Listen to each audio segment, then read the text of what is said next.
मंच उपस्थित सर्व मान्यवर माननीय सुरेश पाटीलजी नेत्रेगावकर यांच्या बाम स्फोटाच्या बोलण्यानंतर माझा फटाका वाजेल की नाही सांगता येत नाही, असं क्रांतिकारी भाषण मनोगत आपण ऐकलं. आदरणीय आनंदजी कदम यांच्या सेवापूर्ती सोहळ्याच्या निमित्ताने आणि संवाद या गौरव ग्रंथाच्या प्रकाशन सोहळ्याच्या निमित्तानं आपण सर्वजण या ठिकाणी उपस्थित झाला. मी महाराष्ट्र आणि कर्नाटकाच्या सीमेवरून आलो. दोन उद्देश आहेत. एक कुंभार सरांना ऐकावं, सबनीस सरांना ऐकावं आणि हा सोहळा डोळेझुकून पाहावं या दृष्टिकोनातून या ठिकाणी मी आलोय. बालाजी जाधव सर आलोय, आमच्या कवित्री शांताबाई गिरवणे ज्योतिबा शिकून 4-5 पुस्तके लिहिली आणि मंडळी आलोय. आदरणीय आनंदजी कदम हे उदगीर नगरीमधलं लातूर जिल्ह्यामधलं एक असं नाव आहे की ज्याने सामाजिक क्षेत्र, शैक्षणिक क्षेत्र, सांस्कृतिक क्षेत्र, साहित्यिक क्षेत्र अशा 4 क्षेत्र धुंडाळले आणि या लातूर जिल्ह्याचं नाव या 4ही क्षेत्रामध्ये मोठं केलं.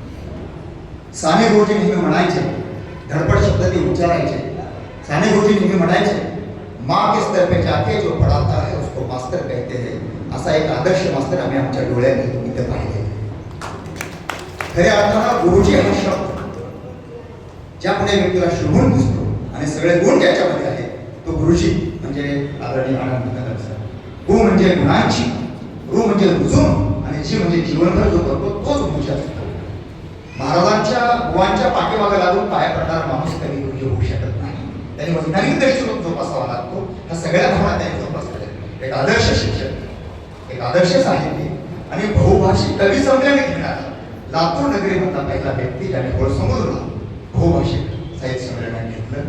शाळेमध्ये पाश्चात्य देशातली माणसं, मराठीमध्ये साहित्य संमेलन, हिंदीमध्ये साहित्य संमेलन, इंग्रजी भाषेमध्ये बोलणारी माणसं शाळेपर्यंत पोहोचवली. एक अशा प्रकारचा गुणी व्यक्तिमत्व, त्यांचा सेवापूर्ती सोहळा अत्यंत हृदय अशा प्रकारचा, विस्मरणीय अशा प्रकारचा हा खऱ्या अर्थानं संवाद आहे. आणि हा सोहळा संवाद या पुस्तकाचं प्रकाशन सोहळा होणार आहे. गौरवांकाचा प्रकाशन सोहळा आहे. आयुष्यामध्ये कधीही कुणाशी वाद न घालता सुसंवाद करत, संवाद साधत ज्या माणसानं आयुष्यभर काम केलं, भान ठेवून योजना आखणे आणि बेभान होऊन कामाला लागणे हे ज्याला जमतं, ती प्रयोगशीलता, ती कल्पकता, ती निरूपण त्याच्याकडे, ती कीर्तनकार पण आहे. अशा विविध क्षेत्रात एखादा गुरुमोहर भरून जावा, आम्रवर्ष मोहराने भरून जावा अशा प्रकारच्या सर्व गुणांनी संपन्न असलेले आपल्या वर्गाचा साहित्यिक वारसा उदगीर नगरीच्या पुढे घेऊन जाणार अशा प्रकारचं व्यक्तिमत्व. हे व्यक्तिमत्व घडलं, मोठं झालं, शेकडो हजारो लोकांना बोलतं केलं, लिहितं केलं, त्यांना उभं केलं. एवढंच नाही, हा सगळा पसारा सांभाळत असताना घराकडे कसलंही दुर्लक्ष न करता अत्यंत चांगल्या पद्धतीने घर सांभाळून पत्नीला आनंद देऊन खूप चांगले विग्रह त्यांनी आपल्या जीवनामध्ये घडवले. आता आमचे सर म्हणाले की त्यांना शासनाचा पुरस्कार द्यायला मिळाले. त्याचं संपूर्ण घर पुरस्काराने भरलेलं, शेकडो नव्हे, 500 नव्हे, हजारोच्या संख्येने त्यांच्या घरामध्ये पुरस्कार लटकवल्याचा मी स्वतः या ठिकाणी साक्षी आहे. हे एक असं व्यक्तिमत्व आहे आणि ते सेवेतून निवृत्त होते असं मी समजत नाही, सेवापूर्ती होते असं मी समजत नाही. ते अजून अधिक जास्त ताकदीनं जोमानं पुढच्या कामासाठी ते लागणार आहे. आणि जे माणसं स्वतः पैसे घालून, पैसे गोळा करून स्वतः कौटुंबिक पातळीवर वैयक्तिक कार्यक्रम घेतात, तो एक सेवापूर्तीचा आपला वेगळा सोहळा असतो. परंतु मित्रमंडळी जेव्हा प्रेमात होतो अशा पद्धतीचा समूहाच्या माध्यमातून एकमेकाच्या सहकार्याने अशा प्रकारच्या सेवापूर्ती सोहळा जेव्हा घेतात ना, त्याला एक सामाजिक दायित्व आणि सांस्कृतिक दायित्व निर्माण होतं. या दृष्टिकोनातून उदगीर नगरीमधला, लातूर जिल्ह्यामधला हा खूप आगळा वेगळा अशा प्रकारचा सेवापूर्तीचा सोहळा आहे.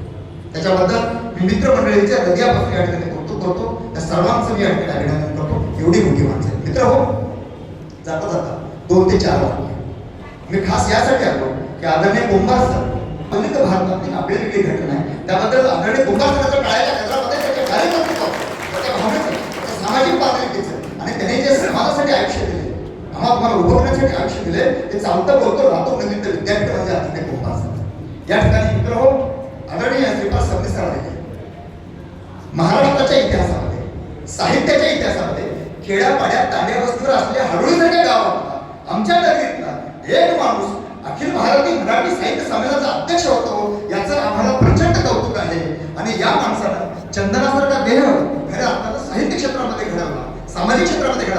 बांधिलकी जोपासली आणि कधीही कुठल्याही विचाराशी प्रतार न करता खऱ्या अर्थानं तत्व आपल्या जीवनामध्ये जगण्याचं आधी गेले मग सांगितले ही भूमिका आयुष्यभर घेऊन स्वतःच्या पत्नीला सोबत घेऊन खऱ्या अर्थानं समाजामध्ये आदर्श निर्माण केला. शेकडो हजारोंच्या संख्येने लिहिणारी हात तयार करणारा हा साहित्यिक आहे. आणि म्हणून या मोठ्या साहित्यिक काळाच्या गजरामध्ये आज त्यांना पुन्हा ऐकायला मिळालं. त्यांचं या ठिकाणी कौतुक करूया, त्याच्या धर्मपत्नीचं कौतुक करूया. आणि शेवटच्या काळात आदरणीय त्याच्या धर्मपत्नी कदमताई यांचा सिंहाचा मुलाचा वाटा आहे. माधव सरांचा तुम्ही बघताय तब्येत वय वर्ष किती झालं? 93 वर्षाचं वय वर्ष. हे सगळं श्रेय आनंद कदम सरांना जसं आहे ना या माया माऊलीला आहे. या माऊलीला खूप चांगल्या पद्धतीने सेवा केली, सांभाळलं.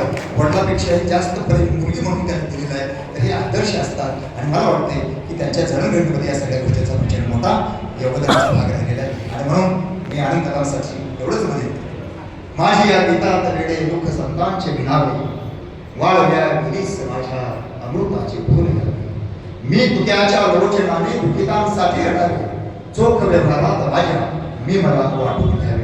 आयुष्यभर चोख व्यवहार, शिस्त, वेळेचं पालन, तत्व, मूल्य आणि हे सगळे आदर्श त्या जीवनामध्ये उतरवले. आणि म्हणून आधी केले मग सांगितले. स्वतःला ओळखणारा हा आमचा छोटासा आमच्या कुटुंबातला सॉक्रेटिस आहे. धन्यवाद. जय हिंद. वंदे मातरम.